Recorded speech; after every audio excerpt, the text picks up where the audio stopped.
विद्यार्थी मित्रों, आज हम मध्यकालीन काल इस पाठ्यक्रम के अंतर्गत मीराबाई संत के साहित्य को, उनके जीवन परिचय को और उसके पश्चात उनके साहित्य को देखेंगे।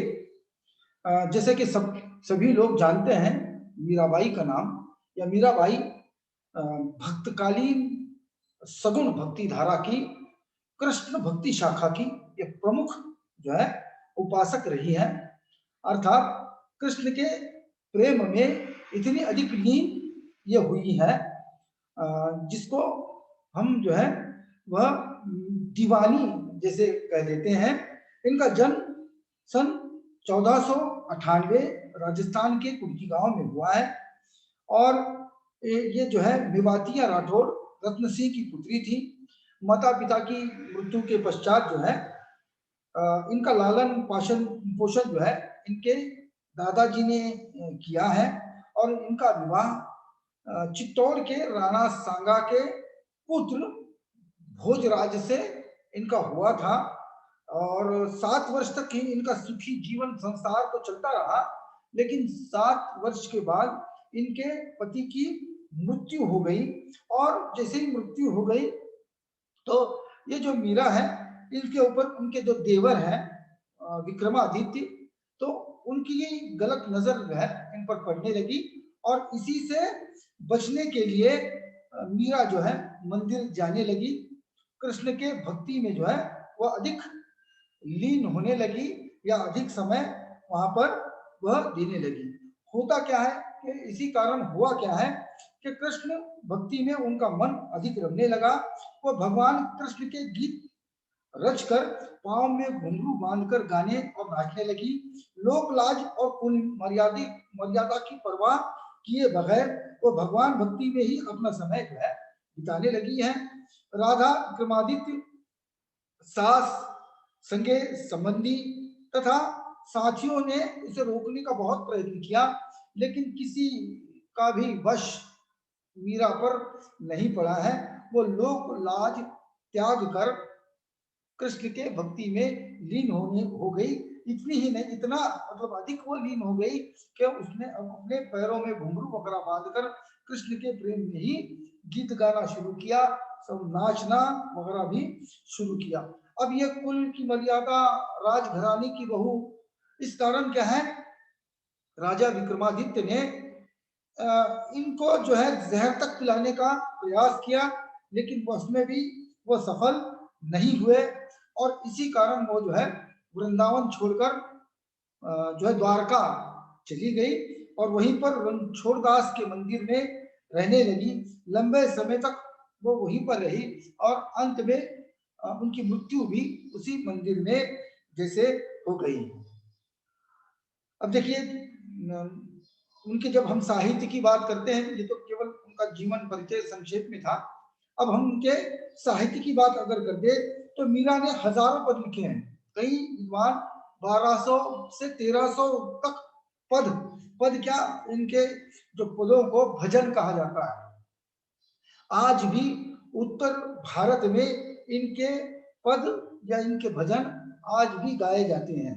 तो उस प्रकार से इनके इनके नाम से 11 संग्रह या 11 ग्रंथ हमें उपलब्ध होते हैं, जिनमें प्रमुख है मीरा की गर्भी, राग सोरठा का पद, गीत गोविंद की टीका, नरसिंह जी का मायरा, मलार राग, राम गोविंद और कुछ फुटकल पद जो है इनके मिलते हैं, जिनको हम प्रामाणिक कहे जा सकते हैं।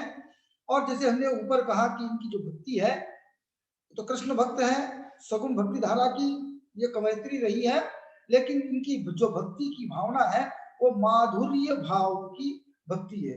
माधुर्य भाव यानी अपने अपने इष्ट को, अपने देवता को सखा मानकर, एक मित्र मानकर, पति मानकर या स्वामी मानकर जो भक्ति की जाती है, इसको हम माधुर्य भक्ति कहते हैं।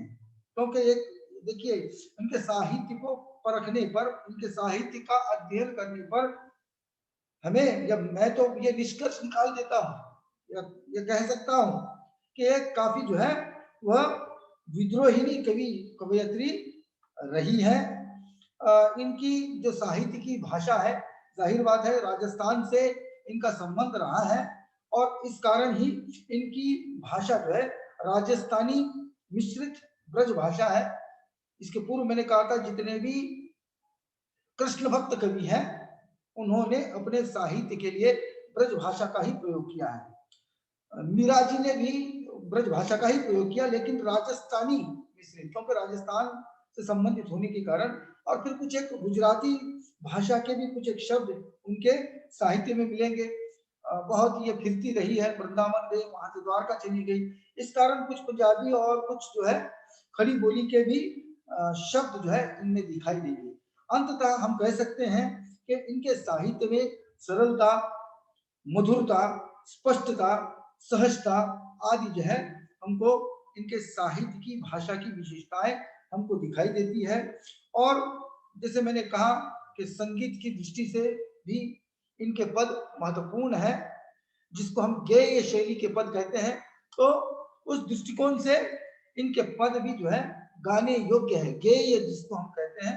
और जैसे इसके पहले उल्लेख किया गया कि आज भी इनके पद गाए जाते हैं। कहीं ऑडियो वीडियो सीरीज वगैरह आपको इनकी मिल जाएगी। इस प्रकार से मीरा भाई का परिचय है। मैं समझता हूं आप इनके परिचय से अच्छी तरह से अवगत हुए होंगे। इसके बाद हम इनके पदों को देखेंगे। आपके लिए कुल 5 जो है वो पद रखे गए हैं।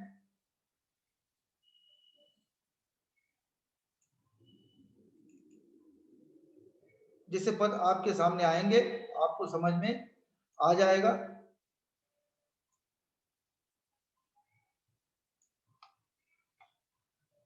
मीरा भाई,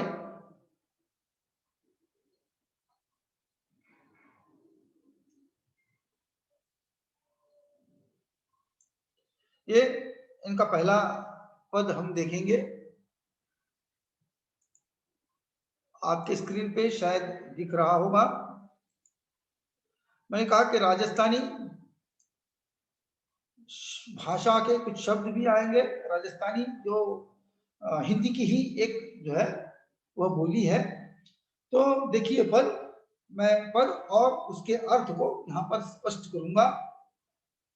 आपके जो पाठ्यक्रम है या प्रश्न पत्र का जो प्रारूप है उस संदर्भ में मैं आपको एक बात कहूं, बताता चलूं कि आपको कोई एक पद पूछा जाएगा जिसका आपको संदर्भ सहित अर्थ को स्पष्ट करना है। ये जो पद है ये किसने लिखा है ना, कहाँ से लिया गया है, इसके रचयिता कौन है। तो ये संदर्भ सहित अर्थ, जिसे अंग्रेजी में रेफरेंस इन कॉन्टेक्स्ट कहा जाता है, उस प्रकार से आपको पूछा जा सकता है। इसलिए आपको पद और उनकी भाषा को याद रखना है कि कौन से कवि या कवयित्री का ये पद है, तो हमारे लिए समझ में आ जाता है। तो हमको इस दृष्टिकोण से उनकी भाषा का अध्ययन करना है। यद्यपि भाषा हमारे समझ में आ गई तो हम समझ जाते हैं कि ये इसके रचनाकार कौन है। ठीक है, ये जो भाषा है अधिकतर राजस्थानी आपको दिखाई देगी। क्या है कि मीरा जो है राणा, जैसे मैंने कहा कि विक्रमादित्य ने इन पर काफी अन्याय और अत्याचार किए, क्योंकि मीरा ने किया ही ऐसा था। लोक लाज चाकर इतने बड़े घर की बहू, राजघराने की बहू, और ये जो है ये नाच रही है पैरों में घुंघरू बांधकर। लोक लाज, ये शर्म हया, इसने सब कुछ जो है दांव पर लगा दिया है। लेकिन मीरा जो है, मीरा का विद्रोह वो रुका नहीं है, या मीरा वहां पर रुकती नहीं है। वो तो कृष्ण के प्रेम में पागल होकर नाचती है और उसी में वो लगी हुई है। इसीलिए इसीलिए वो जो है अपने जो है राणा जी से भी कहती है, राणा जी, यानी जैसे उनके पति के लिए ये कह रही है, क्या है कि राणा जी अब न रहूंगी तोरी हटकी, हटकी रुकूंगी नहीं, अब मैं तुम्हारे रोकने से अब न रहूंगी तोरी हटकी, तेरे से ये तुमसे जो है मैं रोकी नहीं रुकूंगी। चाहे मतलब तू जितना भी मेरे भक्ति में रोकने की तू कोशिश करे, लेकिन मैं इस भक्ति को अब छोड़ूंगी नहीं। हा? या तुम मुझे चाहे लाख कोशिश कर लो रुकाने की, मैं अब जो है रुकने वाली नहीं हूं। साध संग माही प्यार लागे, लाज गई घूंघट की। इसलिए साध संग, साधु के संगत में मुझे जो है प्यार हो गया है, साधु से मुझे जो है निकटता अच्छी लगने लगी है, मुझे वह पसंद हो गए हैं कि इसलिए इसलिए साधु की संगत मुझे अच्छी लग रही है कि उन्होंने मुझे ईश्वर बताए हैं, या कि कृष्ण जो है वह बताए हैं, इसलिए साधु की संगत ही मुझे अब जो है बहुत प्यारी लगने लगी है। और इस कारण क्या है, और मैंने जो है अपने घूंघट की लाज भी अब जो है वो छोड़ दी है। घूंघट की लाज यानी घूंघट निकालती है, राजस्थानी स्त्रियां इतनी होती है अपना चेहरा दिखाती नहीं है ना, तो घूंघट निकालती है, अपना चेहरा नहीं दिखाना इसलिए। और जो दिखाना चाहती है या आधुनिक है, जो लाज शर्म हया को नहीं मानती, वो घूंघट उठा देती है। ये कहती कि मैंने ये सब कुछ जो समाज के बंधन थे इसको मैंने तोड़ दिया है ना, और वो जो शर्म हया वगैरह सब मैंने छोड़ दिया है। इस प्रकार से वो कृष्ण के प्रेम में लग गई कि मैंने तो लाज भी जो है घूंघट की छोड़ दी। पीवर छोड़ता पीवर मेहता छोड़ा, अपन ससुरल निरत हो चटकी। यानी क्या है, मैंने तो अपना पीहर भी छोड़ दिया, जो मेवाड़ का पीहर था उसको भी मैंने छोड़ दिया है ना, और इसलिए सूरत में अब दो चटकी, मतलब अब मुझे सूरत और सीरत चरित्र वगैरह ये सब इसमें मुझे जाना ही नहीं है। मैंने अपना घर परिवार छोड़ दिया, अपना पीहर भी जो है मैंने इसके लिए छोड़ दिया। तो सदगुरु मुकुर दिखाए घटका, नाचूं दे दे चुटकी। इसलिए क्योंकि सदगुरु ने मुझे क्या किया है, मुझे घटका दिखाया है। घटका यानी साक्षात्कार कराया है, आत्म साक्षात्कार किया है। घटका का अर्थ जो है वो दर्पण को कहते हैं, आईना को कहते हैं। मतलब मुझे जो है उन्होंने क्या किया, आत्मज्ञान कराया है, मुझे दिशा निर्देश दिया है ना। इसलिए क्या है, मैं ये सब संसार को मैं अब त्याग रही हूँ, और नाचूं दे दे चुटकी, इसलिए मैं क्या है चुटकी बजा बजा कर जो है अब मैं केवल नाचूंगी ही। हार सिंगार सभी लियो अपना, चूड़ा कर की पटकी। हे राजा, हे राणा, मैंने तो हार सिंगार करना भी सब कुछ छोड़ दिया है। चूड़ा जो पहनते हैं, चूड़ियां वगैरह जो होता है, ये सब कुछ मैंने छोड़ दिया है अब पहनना। मतलब जो सुहागन स्त्री होती है, जिस प्रकार से साज श्रृंगार करती है सुहागनी औरतें, तो कहती कि मैंने सब कुछ छोड़ दिया है, ये जितना भी तुम्हारा हार श्रृंगार था या चूड़ा था, चूड़ियां वगैरह है, ये सबको मैंने त्याग दिया। तो क्यों त्याग दिया, क्योंकि क्या है, मेरा सुहाग मेरा सुहाग अब मोकू तरसा, और न जाने घटकी। इसलिए मैं जो है वह अन्य किसी पर अब मैं मोहित नहीं होंगी, क्योंकि मेरा सुहाग जो है अब मुझे दिखाई दिया है। मतलब मेरा सुहाग क्या है, मेरा सुहाग श्री कृष्ण जी है। एक घटना जैसे मैं पहले की आपको बताता चलूं, कि जब मीराबाई छोटी थी उस समय जहां पर वो रहती थी, उसमें वहां से जो है एक बारात जा रही थी, और जिस दूल्हे की वो बारात जा रही थी, तो मीराबाई ने अपने माँ से कहा कि हे माता, माता मेरे पति कैसे होंगे, कौन होंगे, कैसे होंगे नहीं बल्कि कौन होंगे। तो उनकी माता ने क्या किया, उनकी माता ने जो है वह कृष्ण की मूर्ति वहां से ले ली और कहा कि ये तुम्हारे जो है पति ऐसे होंगे या ऐसे हैं। तब से तब से उनके मन मस्तिष्क पे श्री कृष्ण जी छाए हुए थे, है ना। और जब बड़ी हो गई, मतलब बाल्यावस्था से ही श्री कृष्ण के छवि का उनके हृदय पर अंकन हुआ था, बाल्यावस्था में ही। और जब ये बड़ी हो गई, साधु को संगत लग गई, तो वो कहती कि मुझे जो है आत्मज्ञान हो गया है, आत्म साक्षात्कार हुआ है, इसलिए क्या है, मुझे जो मेरा वास्तविक सुहाग है वो मुझे दिखाई दिया। वास्तविक सुहाग यानी पति। मैंने कहा कि मीरा ने अपने इष्ट देव कृष्ण की पत्नी के रूप में जो है साधना की है, भक्ति की है। इसलिए मेरा सुहाग अब मोकू दरसा, और न जाने घटकी में अब और कुछ नहीं जानना चाहती।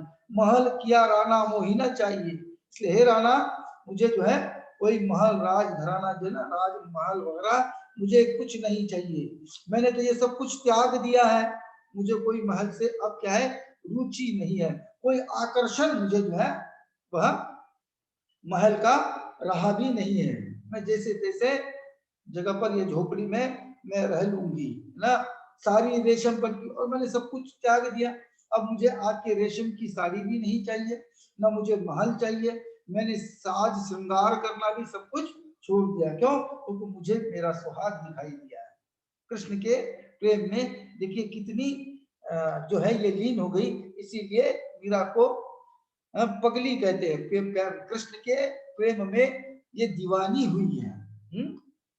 अंतिम पंक्ति, हुई दीवानी मीरा डोले, केस लटा सब छटकी। इसलिए अंत में मीरा कहती है कि मीरा तो दीवानी होकर डोल रही है। देखिए जितने कृष्ण भक्त हैं ना वो कृष्ण की याद करते हैं और अपने आप को इतने एकाकार करते हैं कि उनको अपने शरीर का, अपने मतलब जो पहरावा है उसका भी सुध बुध नहीं होता है, केवल उसी के नाम स्मरण में लग जाते। इसलिए मीरा कहती कि हुई दीवानी मीरा डोले, केस लटा सब छटकी, जो बाल वगैरह जो है बनाना वगैरह छोड़ दिया है, ऐसे ही लटा या बाल जो है वो इसी तरह से लटक रहे हैं, मतलब उसकी सुध बुध भी अब उसमें नहीं रही है, क्योंकि वो प्रेम में इतनी अधिक दीवानी यहाँ पर हुई है।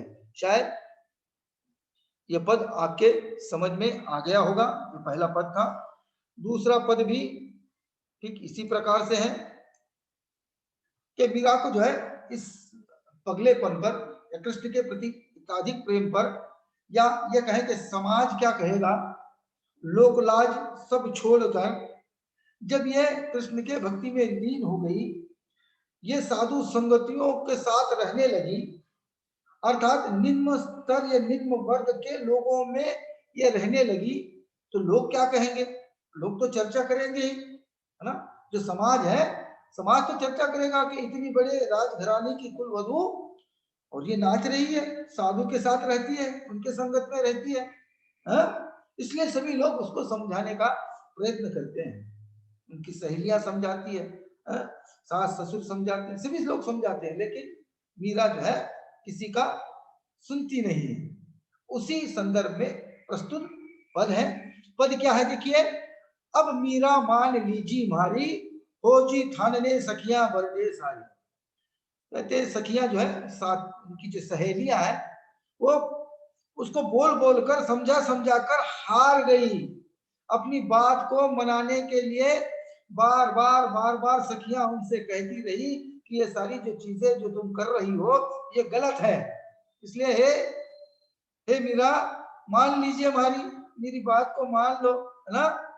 हो जी थान ने सखियां बरदे सारी, पूरी जितनी भी सहेलियां थी सबके सब जो है वो चिढ़ गई है, लेकिन फिर भी ये मानती नहीं। न केवल सखियां बल्कि राना बरजे, रानी बरजे, बरजे सब परिवारी, केवल सखियां ही नहीं बल्कि राणा जो है वह भी बरजे हैं, उनके पति भी जो है वह उन पर चिढ़ते हैं। रानी जो महारानी है वह भी जो है उन पर चिढ़ती है। परिवार के सभी सदस्य और उनसे क्रोध कर रहे हैं, चिढ़ रहे हैं, उनको समझा रहे हैं कि ऐसे मत कर, लेकिन वह जो है वो सुनने को तैयार नहीं है। कुंवर पाटी सोभी बरजे और सहेलियां सारी, कुंवर पाटरी मतलब खुद राजा, उसका पति जो है, उसका जो पति कौन, भोजराज जी, यह भी जो है बरजे, यह इन्होंने भी गुस्सा किया, पूरे सहेलियों ने उनको गुस्सा किया, समझाने का प्रयत्न किया, है ना, मनाने का प्रयत्न किया कि ये चीजें सारी अच्छी नहीं है, लेकिन मीरा है जो मानने को तैयार ही नहीं है ना। देखिए वो कहती है कि शीश फूल सिर ऊपर सोहे बिजली शोभा भारी, उसकी सखियां उसकी सुंदरता का वर्णन कर रही है, कितनी सुंदर हो तुम ना। शीश फूल जो आपके सर पर लगाया जाने वाला जो फूल है वो अभी कितना अच्छा जो है तुम पर दिखाई देता है, कितना अधिक शीश फूल भी जो है मतलब एक प्रकार का आभूषण है, सर में पहना जाता है, तो कितना अधिक सुंदर दिखाई देता है। बिंदी की शोभा भी कितनी भारी दिखाई देती है जब तुम बिंदी वगैरह लगाती हो, अर्थात साज श्रृंगार करती हो, तो कितनी सुंदर तुम लगती हो। साधन के ढिंग बैठ बैठ के लाज गमाई सारी, लेकिन क्या है कि तुम जो है हमारी बात को मान ही नहीं रही हो। इतनी सुंदर, इतने बड़े घर की तुम बहू, लेकिन तुम क्या है साधु के साथ बैठ बैठ कर पूरी लाज है वो कमा रही हो ना। सभी को नीचे देखना पड़ रहा है तुम्हारे कारण, क्योंकि तुम जो है साधु की संगत में रहती हो, वो भी दिन दिन भर बैठे रहती हो। इस कारण क्या होता है, राजघराने की जो लाज आबरू है वो पूरी समाप्त सी हो रही है। नित प्रति उठी नीच घर जाओ, कुल को लगाओ गासी, है ना। तुम क्या करती हो, रोज उठकर नीच के घर जाओ। नीच यानी, फिर मैंने इसके पहले भी ये शब्द आया है, नीच यानी निम्न स्तर के लोग, निम्न वर्ग के लोग, इसको हम नीच कहेंगे, क्योंकि हमारे यहाँ पर महाराष्ट्र या मराठवाड़ा में नीच नाम की गाली है, शब्द जो है गाली के रूप में प्रयोग होता है।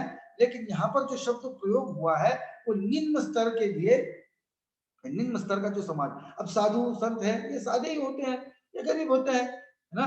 कहाँ राजा या राजमहल, राजकुमार, महारानी, राजा की वधू, और कहाँ पर ये साधु, है ना। तुम क्या है, नित्य प्रतिदिन उठ के रोज रोज उठ कर क्या है, तुम जो है इस निम्न स्तर के लोगों में, गरीब लोगों में जाती हो, जिससे क्या हो रहा है, जिससे कुल को लगाओ गासी, यानी जो हमारा कुल है, हमारा वंश है, इसको क्या है, बट्टा लग रहा है। गासी, गासी यानी बट्टा लगना, कलंक लगना। तो तुम जो है कलंक हमारे परिवार को लग रहा है, इसलिए तुम ऐसी सारी चीजें छोड़ दो। बड़ा पायो हिंदुआनो सूरज, इस दिल में कोई धारी, है ना। और तुम ऐसे वैसे किसी अन्य व्यक्ति की पत्नी भी नहीं हो, बल्कि तुम हिंदू हृदय सम्राट पराक्रमी राजा की पत्नी हो। इतना बड़ा है, पता नहीं तूने जो है अपने दिल में क्या बिठा कर रखा है, इस दिल में कोई धारी, तेरे दिल में पता नहीं इस तरह से क्यों यह कृष्ण जो है समाये हैं या बैठे हुए हैं। तारियो पियर सासरो तारियो, माए मोसाली तारी, और इतना ही नहीं तो तुमने अपने जन से ही पीवर और पिहर को, ससुराल को और सबको ही जो है तुमने छोड़ दिया। तारियो पियर, तुमने पियर को छोड़ा, सासुरो तारियो यानी ससुराल के लोगों को छोड़ा, और माए मौसली तारी यानी जितनी भी, जैसे हम क्या कहते हैं उसको, कि मौसली बहने माँ जो होती है, इन सबको मतलब परिवार के सभी को तुमने त्याग दिया, जो कि अच्छा नहीं है। हम जो है बार बार तुमसे कह रहे हैं कि इस प्रकार का कार्य तुम मत करो। तुम इतने बड़े घर की बहू हो, महारानी हो, और तुम नित्य प्रतिदिन क्या करती हो, इस तरह के निम्न लोगों के घर पर जाती हो, कितनी सुंदर दिखाई देती हो जब तुम साज श्रृंगार वगैरह करती हो, ये सब कुछ तुमने छोड़ दिया, है ना। ये मेरा सखियां जो है उसको समझा रही है। लेकिन जो है ठीक पहले पद में जैसे हमने देखा, दूसरे पद में भी मीरा जो है वह कहाँ मानने वाली थी। मीरा तो प्रभु गिरधारी के बलिहारी गई थी, यानी कृष्ण के प्रेम में इतनी अधिक लीन हो गई थी, जैसे हमने इसके पहले भी कहा कि मीरा जो है उसको दीवानी कहा जाता है, प्रेम की दीवानी मीरा, है ना। इसलिए अंतिम जो पंक्ति देखिए, मीरा ने सदगुरु मिलाया जी, इसलिए मीरा अंत में कहती है कि नहीं नहीं, मुझे मुझे जो है सदगुरु ने ईश्वर का मार्ग बतलाया, मुझे साक्षात्कार कराया, मुझे जो है मेरे सखा, मेरे पति, मेरे सब कुछ कृष्ण से मिलाया, इसलिए मैं उनके चरण पर बलिहारी जाती हूँ। मैं उनके चरण में ही अपने जीवन का जो है क्या है, सर्वस्व उनके जीवन में मैं लगा दूंगी। इसलिए मेरे जीवन में मुझे जो है वह सदगुरु और उनकी जो कृपा है, उनकी जो दृष्टि है, यह महत्वपूर्ण लगती है। इसलिए मैं इस संसार में या इस परिवार में, राजमहल में रहना नहीं चाहती, बल्कि मैं उन साधु के संगत ही रहना चाहती हूँ जिन्होंने मुझे जो है ईश्वर का या मेरे सखा या मेरे पति कृष्ण का मार्ग बतलाया। यहाँ पर यह तो इसका यही अर्थ है। शायद आपको दोनों पद अच्छी तरह से समझ में आए होंगे। दोनों पद में वही उल्लेख है, मीरा जो कृष्ण के प्रेम में इतनी अधिक लीन है। इसके कुछ 3 पद अभी भी बाकी है। समूहतः अगले पीरियड में हम इसको ले लेंगे। लेकिन आपके लिए मैं बताता चलूं कि हमारी 7वीं कवि या कवयित्री, जो भी फिलहाल तो कवयित्री है, इसलिए 7वीं कवयित्री चल रही है। आपके पाठ्यक्रम में केवल 10 ही कवि आपके पाठ्यक्रम में रखे गए हैं, इसलिए आज 7, 8, 9, 10, 2 से 3 दिन और भी हमारे लिए लग जाएंगे। आपका पाठ्यक्रम यहाँ पर समाप्त हो जाएगा। इसलिए बार बार जो है हम इसको यूट्यूब पर डाल रहे हैं, तो आपको बार बार जो है इसको देखना है, इसके पद और पद के अर्थ को समझना है, ताकि परीक्षा की दृष्टि से भी ये हमारे लिए महत्वपूर्ण है। तब तक के लिए मुझे दीजिएगा इजाजत, फिर मिलेंगे। धन्यवाद।